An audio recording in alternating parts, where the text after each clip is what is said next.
Hello welcome back. ഈ സാധനം തന്നെ പറയട്ടെ, sorry for the bad quality. അപ്പോൾ ചെന്നൈക്ക് വീണ്ടും ഒരു തോൽവി ഏറ്റുവാങ്ങേണ്ടി വരികയാണ്, അതും പഞ്ചാബിനെതിരെ. പഞ്ചാബ് അങ്ങനെ വീണ്ടും പ്ലേ ഓഫ് സാധ്യതകൾ നിലനിർത്തിയിരിക്കുകയാണ്. അപ്പോൾ നമ്മൾ ഈ ഒരു മത്സരത്തിലേക്ക് നോക്കിക്കഴിഞ്ഞാൽ ചെന്നൈയുടെ കയ്യിലിരിപ്പ് തന്നെയാണ് തോൽവിക്ക് കാരണമെന്ന് നമുക്ക് ഉറപ്പിച്ച് പറയാൻ സാധിക്കും. ആദ്യം ടോസ് കിട്ടി ബോളിംഗ് നിറഞ്ഞത് പഞ്ചാബിനെതിരെ ബാറ്റിംഗിന് ഇറങ്ങിയ ചെന്നൈ സൂപ്പർ കിങ്സിന് പവർ പ്ലേ ഇതാദ്യമായിട്ട് വിക്കറ്റ് പോയില്ല എന്ന് മാത്രമേ ഉള്ളൂ.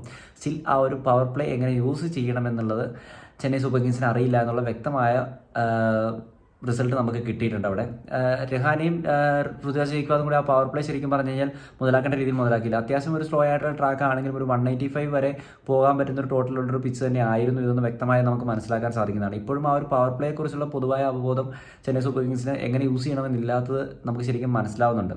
നല്ല സ്ട്രഗിളിങ് തന്നെയായിരുന്നു. അതോടൊപ്പം തന്നെ എന്തുകൊണ്ടാണ് സമീർ റിസ്വിയെ ആ ഒരു പൊസിഷനിൽ ഇമ്പാക്ട് പ്ലെയർ ആയിട്ട് യൂസ് ചെയ്യുന്നത് എനിക്ക് മനസ്സിലാവുന്നില്ല. ഡാരിൽ മിച്ചൽ, മൊയിൻ അലി, ധോണിയെ പോലുള്ള താരങ്ങൾ കൂടി ഉള്ളപ്പോൾ അവിടെ ഒരിക്കലും ഇമ്പാക്ട് പ്ലെയർ ആയിട്ട് സമീർ റിസ്വിയെ കൊണ്ടുവരരുതായിരുന്നു. അതവർക്ക് വൻ തിരിച്ചടിയാണ് ബോളിംഗ് സൈഡിലേക്ക് വന്നപ്പോൾ ഉണ്ടായത്. സമീർ റിസ്വി ഓൾറെഡി സ്ട്രഗ്ലിംഗ് ആയിരുന്നു നമുക്ക് വ്യക്തമായിട്ട് അറിയാം.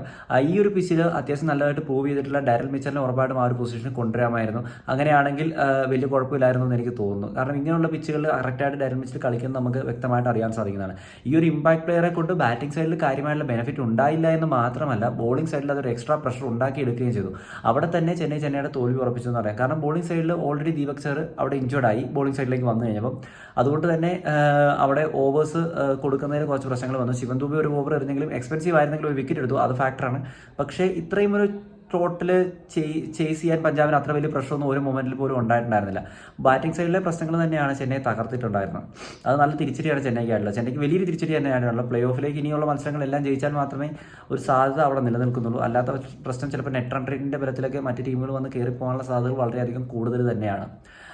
പിന്നെ പഞ്ചാബിന്റെ സൈഡിലേക്ക് നോക്കുകയാണെങ്കിൽ അത്യാവശ്യം വൃത്തിക്ക് അവർ എറിഞ്ഞാൽ ശരിക്കും ഇതൊരു ചെന്നൈക്ക് വേറൊരു തിരിച്ചടിയായത് ഞാൻ ആ കാര്യം പറയാൻ പറ്റുപോയി. രാഹുൽ ചഹറിനെ നേരിട്ട 19ാമത്തെ ഓവറിൽ റൺസേ വന്നിട്ടുണ്ട്. എനിക്ക് തോന്നുന്നു 2-3 റൺസ് മാത്രമാണ് വന്നത്. അത് അറ്റാക്ക് ചെയ്യാൻ പോകാതെ ഭയങ്കര മണ്ടത്തരമായി. മൊയിലയുടെ വിക്കറ്റ് പോയത് ഓക്കെ, പക്ഷേ അവിടെ അറ്റാക്ക് ചെയ്തിരുന്നെങ്കിൽ ഒരു 10 റൺസ് 15 റൺസ് കൊണ്ടുവന്നിരുന്നെങ്കിൽ ഈ ഒരു ടോട്ടൽ സ്കോറിൽ അത് ഭയങ്കര ഡിഫറൻസ് ഉണ്ടാക്കിയാണ്. അതും വലിയൊരു തിരിച്ചടിയായി അവർക്ക്. ചെന്നൈക്ക് എനിക്ക് തോന്നുന്നു ഒരു നിമിഷം പോലും ഈ ഒരു മത്സരത്തിൽ ഒരു അപ്പർ ഹാൻഡ് വെക്കാൻ പറ്റിയിട്ടുണ്ടായിരുന്നെന്ന് എനിക്ക് ഫീൽ ചെയ്തിട്ടേ ഉണ്ടായിരുന്നില്ല ഈ ഒരു മത്സരത്തിൽ. സോ മൊത്തത്തിൽ നോക്കിക്കഴിഞ്ഞാൽ പഞ്ചാബ് വീണ്ടും പ്ലേ ഓഫ് സാധ്യതകൾ നിലനിർത്തുകയും ചെന്നൈയുടെ പ്ലേ ഓഫ് സാധ്യതകൾ കുറഞ്ഞു വരികയും ചെയ്യുകയാണ്. അപ്പോൾ എന്തായാലും അടുത്ത മത്സരങ്ങളിലേക്ക് വരുമ്പോൾ മുഴുവൻ മത്സരങ്ങളും ജയിക്കേണ്ട ഒരു സ്ഥിതിയിലേക്ക് ചെന്നൈ എത്തുമോ എന്ന് കാത്തിരുന്ന് തന്നെ കാണാം. അപ്പോൾ നിങ്ങളുടെ അഭിപ്രായം തീർച്ചയായും കമൻറ്റ് അറിയപ്പെടുന്നത്. ഞാൻ എന്തെങ്കിലും പറയാൻ വിട്ടുപോയിട്ടുണ്ടെങ്കിൽ നിങ്ങൾ കമന്റ് ബോക്സിൽ നിന്ന് ഇവിടുത്തെ എനിക്ക് ഞാൻ ട്രാവൽ ചെയ്തുകൊണ്ട സമയത്ത് അങ്ങനെയൊക്കെയാണ് മാച്ച് ചെയ്തത്. ഏതെങ്കിലും മൊമെൻറ്റ് മിസ്സായിട്ടുണ്ടോ എന്ന് എനിക്കറിയില്ല. ഉണ്ടെങ്കിൽ നിങ്ങൾ കമന്റ് ബോക്സിൽ ഇവിടുത്തെ കുറച്ച് ലിമിറ്റേഷൻസ് വെച്ചിട്ടാണ് വീഡിയോ ചെയ്യുന്നത്. അതും കൂടി മനസ്സിലാക്കുക. It's me Google sign out. Bye bye guys.